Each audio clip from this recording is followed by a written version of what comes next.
C'est évident que Jésus-Christ est le modèle parfait, on en conviendra tous. Et vous avez remarqué que Jésus-Christ n'a jamais réclamé qu'on le glorifie, et pourtant il aurait pu, et il pourrait encore l'exiger de notre part. Mais il ne met pas aucune pression, il n'y a pas d'exigence de sa part pour l'honorer, le glorifier, l'élever, le mettre en première place, que vraiment il soit le maître total dans notre vie, 100%. Il n'y a pas cette exigence de sa part. Il n'y a pas cette réclame vis-à-vis de nous. Par contre, ce n'est pas pour autant qu'il n'en est pas digne, attention. C'est pas parce que quelqu'un est humble, c'est pas parce que quelqu'un est discret, c'est pas parce que quelqu'un s'efface qu'on doit en profiter quelque part pour pas le mettre, pour l'honorer tel qu'il devrait être. Il faut faire attention, c'est ce qui se passe bien souvent, vous savez. Plus on est humble, plus on est petit, plus on nous écrase. C'est vrai, c'est une réalité. Faut pas se leurrer, faut pas se mentir. Plus tu vas t'humilier, plus tu vas t'écraser, plus les gens vont t'écraser encore plus. C'est comme ça, c'est la nature de l'homme. C'est pour ça que tout le monde a tendance après à s'imposer, à se démarquer, à se montrer. Pourquoi? Parce que c'est dans la nature de l'homme. Si on veut paraître, si on veut être bien vu, si on veut être considéré, il faut qu'on s'impose. Mais pourtant, ce n'est pas du tout ce que Jésus-Christ nous a montré. Bien au contraire, nous allons voir que le Seigneur nous a montré qu'il faut être humble, qu'il attend de nous qu'on soit vraiment humble, mais humble, humble, humble, humble, et pas un petit peu humble, mais vraiment humble le plus possible que inimaginable ce qu'on peut penser. En effet, le Seigneur nous a avertis, et cela à plusieurs reprises, que pour entrer dans le royaume de Dieu, il est nécessaire d'être humble. C'est ce qu'il a voulu montrer au travers de l'exemple de Jean-Baptiste dans Luc 7, 28. Or, je vous l'assure, parmi tous les hommes qui ont été enfantés ici-bas, Jean est le plus grand. Pourtant, le plus humble dans le royaume de Dieu lui est encore supérieur, malgré l'humilité de Jean-Baptiste. Il dit que ceux qui sont dans le royaume de Dieu sont encore plus humbles que Jean-Baptiste.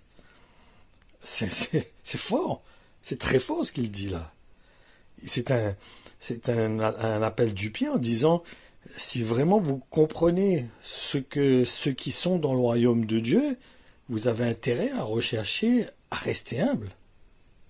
Mais avez-vous une réelle image de ce que devrait être un serviteur de Dieu? Parce que je vois que souvent, beaucoup n'ont pas l'image qu'il faut. Ils n'ont pas l'image exacte de ce que Dieu a donné dans la parole vis-à-vis de ce que doit exprimer un serviteur de Dieu. Il est bon de regarder cela au travers des versets qui vont suivre, qui est dans Matthieu 20, chapitre 20, versets 26 à 28. Il ne faut pas qu'il en soit ainsi entre vous. Au contraire, celui qui voudra devenir grand parmi vous prendra le rôle d'un serviteur, qu'il se fasse domestique des autres. Et s'il veut être à la tête des autres, qu'il soit prêt à être l'esclave de tous. Tout comme le Fils de l'homme, qui n'est pas venu pour se faire servir par les autres, mais pour servir lui-même et donner sa vie pour payer la rançon de beaucoup d'hommes. C'est triste à dire, mais je remarque qu'on ne donne pas toujours toute la gloire à Jésus-Christ, celui qui est venu en chair, lui qui s'est démuni, lui qui s'est appauvri, lui qui a tout abandonné, pour que nous puissions, qu'il puisse être le chemin, la porte qui nous permet d'avoir le salut. Il est donc le seul à mériter la gloire.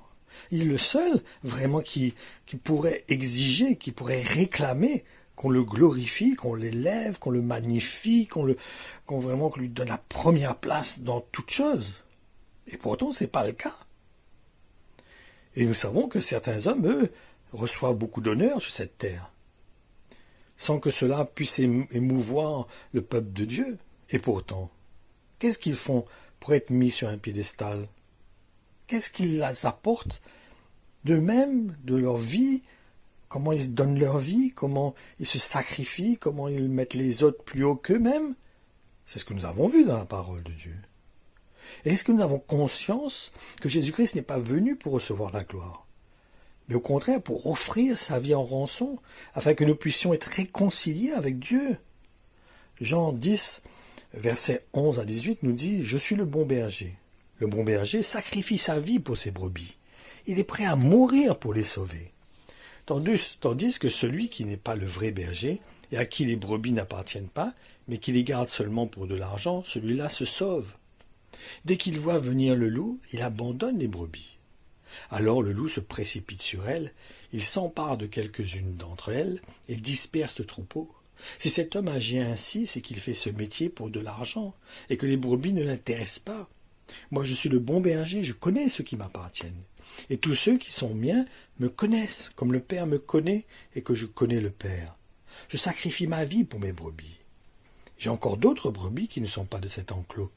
Celles-là aussi, il faut que je les amène et que je les conduise. Elles entendront mon appel et obéiront à ma voix. Ainsi, il n'y aura plus qu'un seul troupeau, uni sous un seul berger. Si le Père me témoigne son amour, c'est parce que je suis prêt à sacrifier ma vie. Mais je la reprendrai ensuite.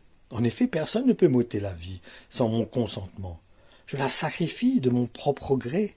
J'agis ainsi suivant la mission que mon Père m'a confiée et conformément à ses instructions. Il dit, si le Père me témoigne son amour, c'est parce que je suis prêt à sacrifier ma vie. Et c'est ce que Dieu attend de chaque chrétien. C'est ce qu'il attend de nous, qu'on puisse sacrifier notre vie, que nous puissions mourir pour les autres, que nous ne puissions pas considérer notre intérêt, mais l'intérêt des autres avant notre intérêt personnel. C'est ça le cœur du chrétien. C'est ça la motivation qui doit animer le cœur du chrétien. De diminuer, de s'abaisser, pour permettre aux autres d'avoir accès au salut. Mais que nous ne soyons pas des obstacles, nous ne soyons pas des intermédiaires, nous ne soyons pas des moyens où que les gens puissent regarder vers nous. Mais que réellement chaque personne que nous côtoyons soit encouragée, motivée à regarder à Jésus-Christ, à fixer les regards sur Jésus-Christ. C'est ça notre motivation. La motivation première d'un chrétien, c'est d'emmener les gens à regarder à Christ, voir Jésus-Christ. Qu'ils considèrent le sacrifice de Jésus-Christ et réalisent l'ampleur de ce sacrifice. Que sa mort vraiment ait l'impact qu'il doit avoir dans la vie de ceux qui écoutent l'Évangile. De considérer qu'il a tout perdu, il a tout abandonné, il n'a pas cherché son intérêt, il n'a pas voulu prouver quoi que ce soit ou à recevoir quoi que ce soit de l'homme. Il a donné sa vie, point final.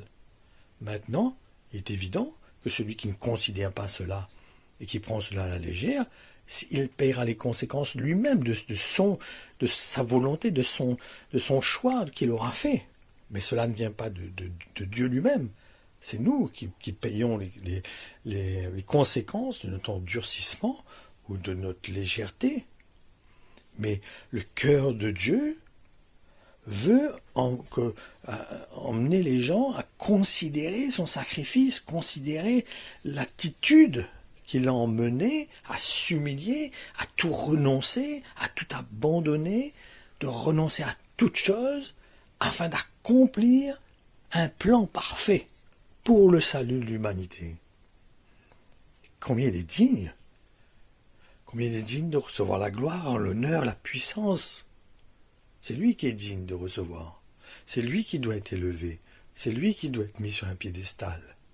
C'est lui qui doit être glorifié. Et l'homme n'est rien, personne n'est rien, nous ne sommes rien. Aucun être humain n'est quoi que ce soit sur la terre. Nous sommes que des hommes et des femmes qui ont trouvé grâce auprès de Dieu, qui ont trouvé miséricorde auprès de Dieu, qui ont goûté à l'amour de Dieu, qui ont goûté à la grâce de Dieu parfaite, excellente, parce que Jésus-Christ a accepté de s'humilier, il a accepté de tout perdre, il a accepté de renoncer à tout, afin de nous donner la possibilité à l'homme d'accéder au royaume de Dieu. Combien il est digne de louange, il est digne d'adoration, il est digne, Jésus, tu es digne, Jésus, tu es digne, Jésus, tu es digne d'honneur, de gloire, de puissance, tu es digne d'être élevé, d'être glorifié pour ce que tu es, ce que tu as fait, et l'occasion que tu nous donnes aujourd'hui d'avoir accès au salut, accès au salut. À toi toute la gloire, Père, pour le nom de Jésus. À toi toute la gloire, Père, pour ton Fils que tu as envoyé et qu'il a accepté d'obéir, qu'il a accepté de mourir, qu'il a accepté de perdre, qu'il a accepté de renoncer par amour pour l'humanité. À toi toute la gloire, Père, au nom de Jésus.